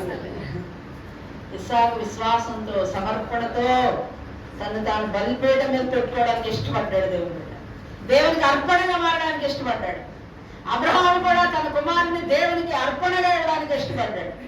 దేవునికి బలిగా ఇవ్వడానికి ఇష్టపడ్డాడు. కిందేమో దాసులు ఉన్నారు, కొండ మీద ఏమో ఎవరున్నారు? అబ్రహాము తన కుమారుడు ఉన్నారు. దేవుని యందు విశ్వాసం కలిగిన బిడ్డలేమో పర్వతం పైన ఉంటారు. పాపానికి దాసులైపోయిన వారికి గాడిదలు ఉంటారు చూసారా, గాడిదలు అంతే. మరి దేవుడే చెప్పాడు కదా, నేను చెప్పట్లేదు. వాళ్ళు ఎక్కడ ఉన్నారు? కొండ కింద ఉన్నారు. వీళ్ళేమో అద్భుతాలు చూస్తారు, వీళ్ళేం సూచక్రియలు చూస్తారు. దేవుని అద్భుతాలు చూడాలనుకుంటున్నావు, పర్వతం ఎక్కువ ఉన్నత స్థలాల మీదకి రావాలండి, ఉన్నతమైన అనుభవాల్లోనికి రావాలి, ఉన్నతమైన విశ్వాసంలోనికి రావాలి, ఉన్నతమైన ప్రార్థనా జీవితంలోనికి రావాలి. నీ జీవితాన్ని కట్టుకోవాలి దేవుని సన్నిధిలో. ఒక మందిరంగా మార్చబడి భూ సంబంధమైన వాటి జీవం క్రీస్తు దాచబడి ఉండే పైన ఉన్న వాటిని అందుకని భూ సంబంధమైన వాటిని చూస్తారు. ఎందుకురా బాబు మీరు?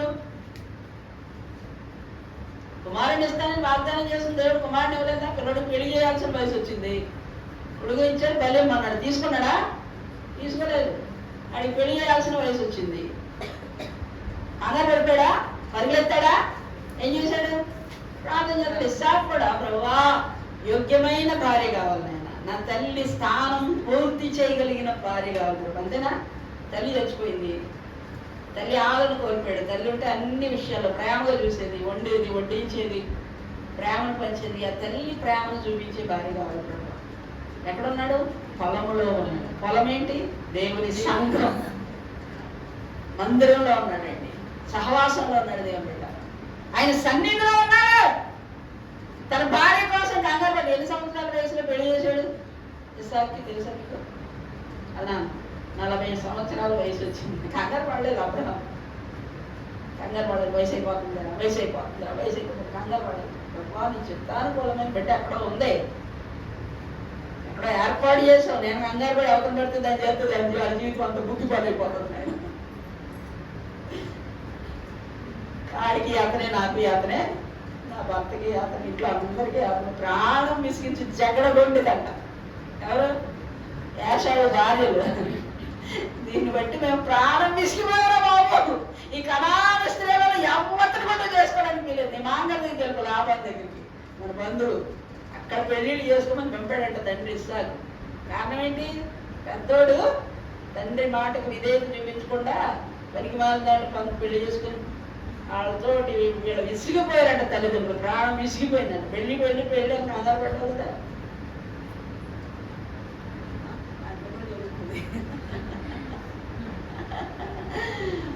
కంగారు పడితే పడి పెళ్లి చేసి ఇప్పుడేమో అష్ట కష్టాలు, బాధలు. దేవుని బిడ్డలారా ధ్యానం చేయండి ప్రత్యక్షం. ఇస్సాకు పొలంలో ధ్యానిస్తున్నాడు. తండ్రి దేవుని మందిరం దగ్గర ఉన్నాడు, బలిపీఠం కట్టాడు, బేతేల్లో కన్నీళ్లు దాచుతున్నాడు. నా బిడ్డకు సేవకుడు పిలిచాడు, నా కుమార్తె కొరకు నువ్వు బిడ్డను తీసుకురామని చెప్తే ఎలియాజరు కూడా దేవుని మీద ఆధారపడినాడు. ఎప్పుడు నా యాజకుడు నేను ఎవరన్నాడు, ఎటు ఎవరు, నేను ఏం చేయాలి, ఎవరు చెప్తారు ఆ పిల్లవా? ఒక సూచన అడిగాడంట దేవుని. దేవుడు ఒక చక్కటి సూచన ఇచ్చాడు దేవుని దగ్గర. మనం కూడా దేవుని దగ్గర నుంచి వాగ్దానాలు. ఆ భార్య వచ్చినప్పుడు ఏం చేశాడు? వెళ్తే ఆమె ఏం చేసిందంట? ఒంటెలకి కూడా నీళ్లు పెడతానంట. ఏ ఒంటె తక్కువ నీళ్ళు తాగుతుందా అంటే నడుము ఉంచుకొని పని చేయగలిగిన బిడ్డ. ఈ రోజుల్లో పిల్లలు పని చేస్తారంటారా? ఆ చేతిలో సెల్ ఫోన్ ఇస్తే చాలండి, 24 గంటలు మంచం మీద కూర్చొని ఇదే పని, ఇదే పని. మందిరాల్లో కూడా సెల్ ఫోన్తో ఉంటుంటే ఇంకేం చేయాలి? బైబిల్లో సెల్ ఫోన్ పెట్టుకొని అందులో ఒక క్రమం నేర్పించారా? బిడ్డకి నేర్పించద్దా? ఎందుకు తీసుకొచ్చా? ముళ్ళు ఆడుకోవడానికి కదా. వాక్యం వినాలని దగ్గర కూర్చోబెట్టారు. పిల్లల్ని ఎప్పుడు కూడా మందిరాన్ని తీసుకొచ్చి వదిలేయకూడదు, ఆడుకోవడానికి. మన దగ్గర కూర్చోబెట్టుకోవాలి. వేరే దేవుని మాట నీకు అర్థమైన అర్థమైపోయినా. చిన్ననాటి నుంచి ఇస్సాకు ఎలా పెరిగాడు మరి? బలిపీఠం కూర్చో అన్నాడు. అడిగితే మండిపోతున్నాయి నిప్పులు, నన్ను కూర్చోమంటావు ఏంటి? పారిపోయి చిన్నవాడు ఏం కాదు. 13 సంవత్సరాలు దాటే పడుకుంటాడా? పడుకున్నాడంట కాళ్ళు చేతులు కట్టేస్తున్నాడంట. అయినా నదలకుండా కూర్చున్నాడు. మరి ఈరోజు మన సంగతి ఏంటి? మన బిడ్డల సంగతి ఏంటి? కట్టుకున్నాం చక్కగా ప్రార్థన ప్రార్థన ప్రార్థన. అంటే మందిరం పట్ల నువ్వు నిర్లక్ష్యంగా ఉంటే దేవుడు నీ పట్ల నిర్లక్ష్యంగా ఉంటాడు. పాత నిబంధన గ్రంథంలో నాకు శ్రీలు గారు చెప్తున్నా చాలా సంతోషం. అవునా, చక్కగా దేవుడి మందిరానికి రావడం, దేవుడి వాక్యం వినడం వల్ల పిల్లలను కూడా తీసుకొచ్చి చక్కగా కుటుంబంతో కలిసి. నేను చాలాసార్లు చెప్తున్నాను, మీకు యజమానులు ప్రేరేపించండి. మందిరానికి రాకపోతే ఆశీర్వాదం ఉండదు. దేవుడు చూస్తాడు రోజున సమస్తాన్ని కోల్పోయిన పరిస్థితులు. మనం ఎందుకు ఆకర్షించి మన మందిరాన్ని తీసుకొచ్చాడు? నువ్వు నీ భర్త నడిపిస్తావని, నీ బిడ్డలు నడిపిస్తావని, నీ కుటుంబాన్ని నడిపిస్తావని. మందిరానికి రాకుండా ఏ ఆశీర్వాదం ఉండదండి. మీరు అది ప్రార్థన చేసుకోండి. నా భర్త, నా యజమానుడు, నా బిడ్డలతో కలిసి నేను మందిరానికి రావాలనుకుంటున్నాను. నువ్వు మందిరాన్ని నిర్లక్ష్యం చేస్తే దేవుడు అంటాడు, మీరు మందిరాన్ని నిర్లక్ష్యం చేస్తున్నారు కాబట్టి మీరు సంపాదించుకున్నది సిల్లు సంచిలో వేసినట్టుగా ఉంది. మీరు మందిరాన్ని నిర్లక్ష్యం చేస్తున్నారు కాబట్టి ఆకలి భోజనం చేసిన ఆకలి తీరట్లేదు. ఖచ్చితంగా చెప్పండి అంతే. మనం సంపాదించుకున్న సంపాదన సిల్లు సంచిలో వేసినట్టు వెళ్ళిపోతుందండి. దేవుడి దగ్గరికి వెళ్ళకపోతే వారానికి ఒక్క రోజు ఎందుకు మీరు మీ భర్తలను ప్రేరేపించి మీరు మందిరానికి తీసుకురావాలనుకుంటున్నారు? మీరు మీ మాట వింటరా? అన్ని విషయాల్లో వింటున్నారు కదా. సినిమాకి వెళ్దామంటే వింటారా? పెళ్ళికి వెళ్దామంటే వింటారా? ఫంక్షన్ ఏదైనా ఉంది వెళ్దామంటే వింటారా? వెళ్ళకపోతే బాగుంటుందండి. అంత ఇదిగా ఇంటికి వచ్చి వెళ్ళండి రానే, అలాంటి నాకు పడదు. రాకపోతే మానే, రేపొద్దు మనకే రారాడు. అంత అంత అంత కష్టం పెట్టేసుకుంటాను ఎందుకు? మీ వాళ్ళంటేనే వెళ్ళిపోతాను, మా వాళ్ళంటేనే రాదు. మళ్ళీ వాళ్ళు ఇంకెడతారు అన్నమాట. ఎప్పుడైతే గుచ్చుకోడా ఎందుకులేరా బాబు ఇంత గొడవ, సరే బాగా అర్థంగా అంటాడు. వెళ్తారు ఇద్దరు కలిసి, ఇష్టమన్నా లేకపోయినా. మరి మందిరానికి ఎందుకు గుచ్చుకోవట్లేదు మీ మాటలు? మందిరానికి ఎందుకు తీసుకురావట్లేదు మీ యజమానులు? మీ ఇష్టం అది. మీ యజమానులు మీరు ప్రేరేపించి మీరు మందిరాలకు తీసుకురాకపోతే ఎక్కడికి తీసుకురమ్మా నేను చెప్పట్లేదు. మీరు ఎక్కడికి వెళ్ళినా మందిరం అనేది చాలా ప్రాముఖ్యమైంది. మీ ఆశీర్వాదం అంతా మందిరంలోనే ఉంది, మీ ఆనందం అంతా మందిరంలోనే ఉంది, మీ సమృద్ధి అంతా మందిరంలోనే ఉంది. నువ్వు సంపాదించుకున్న సంపాదనతోనే సిద్ధిసేంద్ర వెళ్ళిపోద్ది అంతే. జీవితం ఏం మారదు, బ్రతికేం మారదు. ఎన్ని సంవత్సరాలైనా అలాగే ఉంటుంది అంతే. ఎందుకుంటుంది? నేనేం మిమ్మల్ని చెప్పించట్లేదు. దేవుడు చెప్తున్నాడు బైబిల్లో, ఇశ్రాయేలుకి ఎందుకో మీరు సంవత్సరానికి 3 పండుగలు ఇచ్చి కనీసం పండగల్లో ఉన్నా రండి రా మగోళ్ళని వాళ్ళకి ఆజ్ఞ ఇచ్చాడంట. ఎందుకు? కనీసం అప్పుడైనా కుటుంబాలుగా మందిరంలో కనపడతారు. ఖచ్చితంగా రావాలి, అది నియమం అంతే. నీ పనులు నీ వ్యాపారాలు అన్నీ వదిలిపెట్టాల్సిందే ఆ 3 రోజుల్లో. అదే సేవకులు కూడా సంవత్సరానికి ఒకసారి ఉద్యోగంలో ఒప్పుకోసుకుని, అమ్మా మీ కుటుంబాలతో రండి అమ్మా, మీ భర్తను తీసుకురండి అమ్మా, మీ పిల్లలు తీసుకురండి అమ్మా. ఉద్యోగాలకు సెలవు మా ఇంటి కూడా కూడా జరుగుతుంది, ఉపవాస కూటాలు జరుగుతున్నాయి. ఎందుకు చెప్పాను కదా, ఉపవాసం అంటే ఆయనకి సమీపంలో దేవుని మీద ధ్యాస లేకుండా ఆయన మీదే ధ్యాస పెట్టుకోవడం, అది ఉపవాసం అంటే. దేవుని మీదే ధ్యాస. ఎక్కడ వచ్చి ఉపవాసం పడుకోవచ్చు, ఇంటికి వెళ్ళి పొయ్యి మీద కూరండి అనుకోండి అయ్యా, అది కదా ఉపవాసం. ఉపవాసం అంటే నీ మనసంతా నీ ధ్యాస అంతా దేవుని మీద ఉండాలి, అది ఉపవాసం అంటే. అలాంటి ఉపవాసాలు చేద్దామా? నేను ప్రాణం వెళ్ళిపోతున్నాక వెళ్ళి అంత మందు తినొచ్చి ఎవరైనా పెడదాం ఇక్కడ వంట చేయడానికి. ఎవరికైనా ఒకవేళ ప్రాణం సమస్య వెళ్ళిపోతున్నామా, ప్రాణం సమస్య వెళ్ళిపోకపోయినా సరే ముందే కూడా తగ్గిపోవాలి. ఉండేస్తున్నారు అక్కడ అయిపోయింది అయిపోతారా. ఏదో మందిరం గురించి ఒక ఆయన అన్నాడు, ఆటో ఆయన అంటున్నాడు, భోజనాలు ఎట్టి మందిరం అది తీసుకెళ్తాను అన్నాడు. ఫేమస్ అయిపోయింది ఆ మందిరం. ఎందుకు? అక్కడ భోజనాలు ఆడతారు. ఆ భోజనాల కోసం జనాలు ఎగబడిపోతారు. ఇక అన్ని మందిరాలు మానేసి, ఆ గుళ్ళన్నీ మానేసి ఆ భోజనాల మందిరాన్ని పోతారు. అందరికి మొత్తం ఊరంతా ఫేమస్ అయిపోయింది ఆ భోజనాలు ఎట్టి మందిరం కింద. అవునా? దానికోసం కాకపోతే నీ హృదయాన్ని దేవుని దగ్గర సరి చేసుకోవడానికి పశ్చాత్తాపంతో మారు మనసు అనుభవంతో దిద్దుబాటుతో దేవాలను ఆశీర్వదించేయ, నా కుటుంబాన్ని ఆశీర్వదించేయ, నా బిడ్డలను ఆశీర్వదించేయ. మందిరంలో ఎంత కష్టంగా ఉండదో కదా ఉండడానికి. ముసలమ్మది స్టేటస్లు పెట్టని చూసారే మీరు? ఒక ఆయన అడుగుతాడు, అమ్మా ఒక్కోసారి మందిరంలో 1 గంటకు అవ్వాల్సింది 2 అయిపోతుంది కదా, మీకు చిరాకు అనిపిస్తుందా అన్నాడు. చూసారా? చూడండి, మాస్టర్ గారికి కూడా అది చూశాక మార్పు వచ్చింది.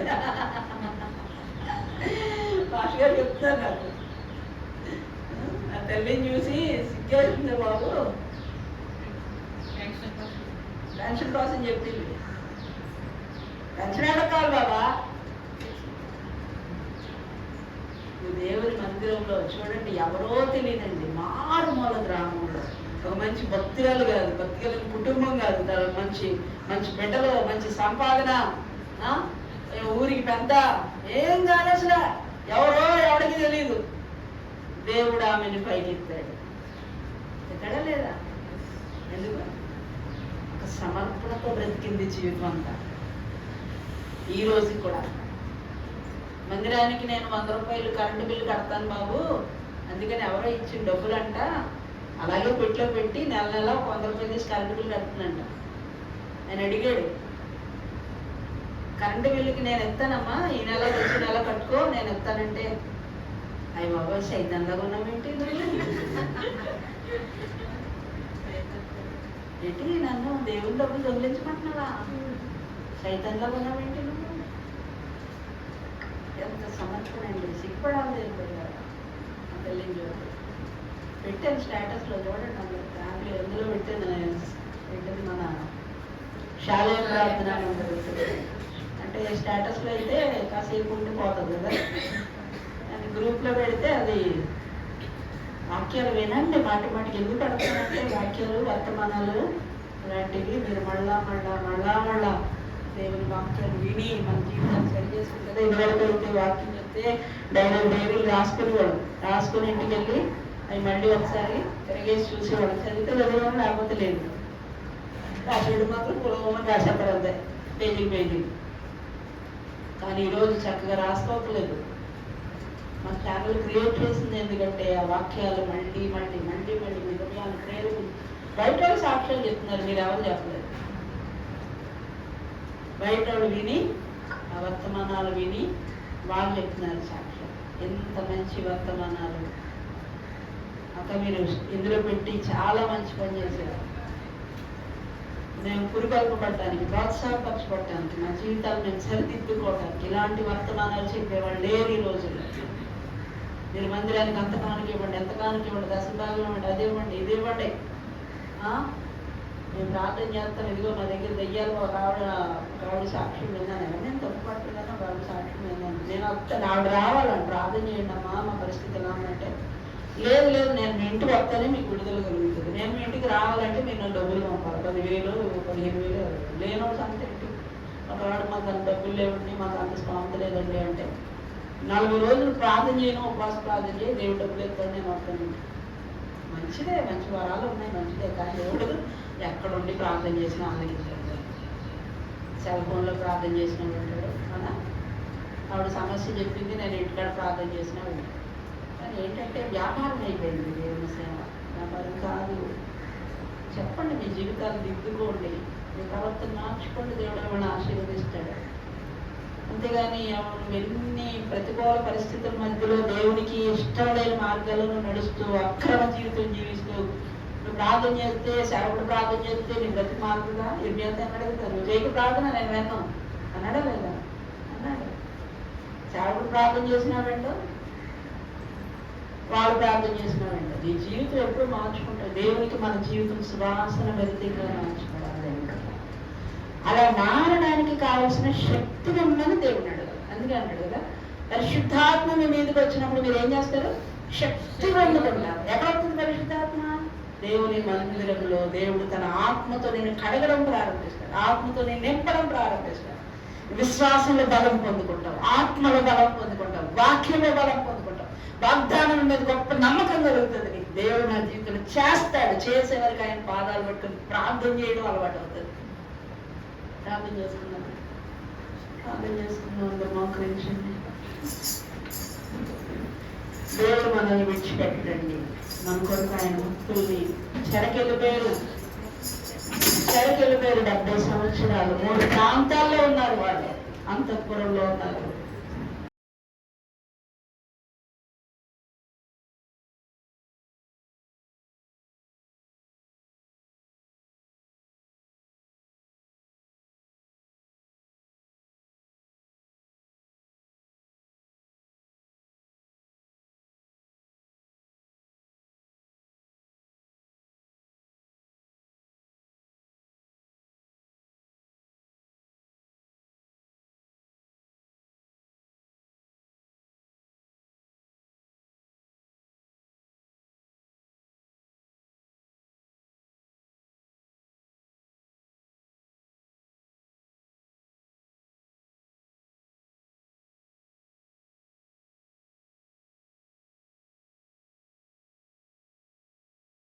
దేవుని సహవాసం ఉండాలి.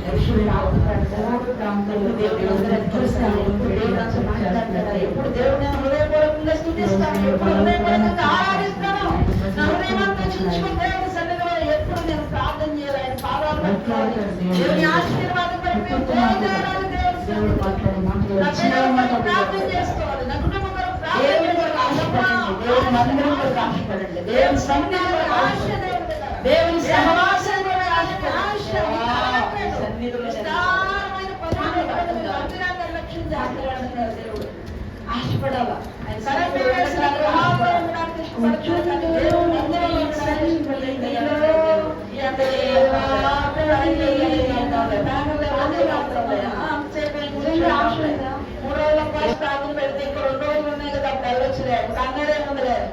చాలా మంది దేవుని మందిరాన్ని నిర్లక్ష్యం చేస్తున్నారండి, నిర్లక్ష్యం చేస్తున్నారు. దేవుని పెట్టారా పరుగు పొరుగున ఆశతో మందిరానికి రాగలుగుతున్నావా? దేవుని వాక్యం కొరకు ఆశపడుతున్నావా? దేవుని సన్నిధిలో పాటలు పాడడానికి ఆశపడుతున్నావా? కృతజ్ఞత ఆస్తుని చెల్లించడానికి ఆశపడుతున్నావా? దేవుని కనపరచడానికి ఆశపడుతున్నావా?